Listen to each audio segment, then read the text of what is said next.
ও আমার মা বোনেরা যারা টুটুল গাজীর বাড়িতে বসে আমার ওয়াজ শুনছেন গো মা, জীবনে পারবেননি মা একটা মহিলার মতো ইমানকে এইভাবে তাজা রাইখা জীবন দিয়ে চলে যাইতে। মা সুমাইয়া যখন বললেন জীবন দিব ইমান দিব না, এই কথা বলতে দেরি আছে বাবা। সুমাইয়ার হাতের মধ্যে আগুনের বেরি লাগায় দিল।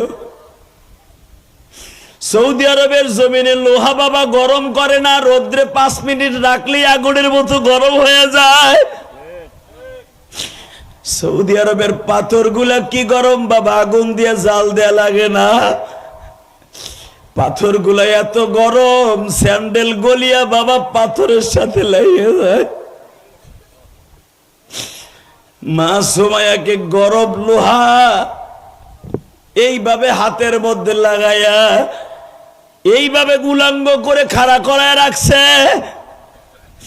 আমি জানি নবীর আশেক গুলা শরীরের মধ্যে এখন কম্পন শুরু হয়ে যাবে। এই জন্য আল্লাহ কোরআনে বলে আলাম তারা কাইফা দরাবাল্লাহু মাসালান কালিমাতান তাইয়্যিবা। আলাম তারা নবী আপনি কি দেখেন নাই কিছু কিছু বান্দা বান্দির কালেমা এতই পবিত্র, সারা দুনিয়ার মানুষ যদি তাদের কালেমার থেকে সরাইতে চায়, আসলুহা সাবিতুন ওয়া ফারউহা ফিস সামাই, তাদের কালেমার গাছের শিকড় 7 তবক আসমান পর্যন্ত চলিয়ে গেছে। ওয়া ফারউহা ফিস সামাই, কালেমার গাছের শিকড় 7 তবক জমিনে চলে গেছে। বলেন আল্লাহু আকবার। দুনিয়ার কোন মানুষ তারে কোনোদিন আইনা কালেমার থেকে টাইনা সরাইতে পারবে না। এইবার আমার দিকে তাকান, উতবা সাহেবা আবু জেহেলের যারা সভাপতি ছিল তারা সিদ্ধান্ত করলো সুমাইয়ারে কালেমার থেকে সরাইতে হলে একটা সিস্টেম আছে। কি? সুমাইয়ার ছেলেটারে আনা হইল, সুমাইয়ার স্বামীরে আনা হইল, সুমাইয়ার মেয়েকে আনা হইল, যা পৃথিবীর কোন মানুষ সহ্য করতে পারে না। আল্লাহু আকবার বলো। পৃথিবীর কোন সন্তান সহ্য করতে পারবে না যুবক ভাই।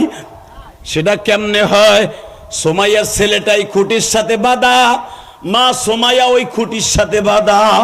শরীরের ভিতরে কালা কাইথুনও নাই, কালা তাগিও নাই, মায়ের বডিটা পুরা উলঙ্গ। সুমাইয়ার ছেলেরে বারবার বলতেছে, তুই যদি তোর মার লজ্জা স্তরের দিক তাকায় থাকস, তোর মায়ের তত সময় বাঁচায় রাখবো। বাবা একটা কথার উত্তর দেন, পৃথিবীর এমন কোন সন্তান আছে মায়ের উলঙ্গ শরীর দেখতে পারে? কিন্তু মায়ের বাঁচায় রাখার জন্য মার বডির দিকে তাকায় রয়েছে। আমি দেখবো মায়ের পাগল এখানে কয়জন আছে বাবা? এই দুনিয়ায় একজন মাত্র দরদি আছে, যে নিজের সমস্ত রক্তকে বিসর্জন দিয়ে এই যে বাসের মধ্যে থেকে ছেলেটারে বাঁচায় দিল, মা লাশ হয়ে বাঁচতে গেল।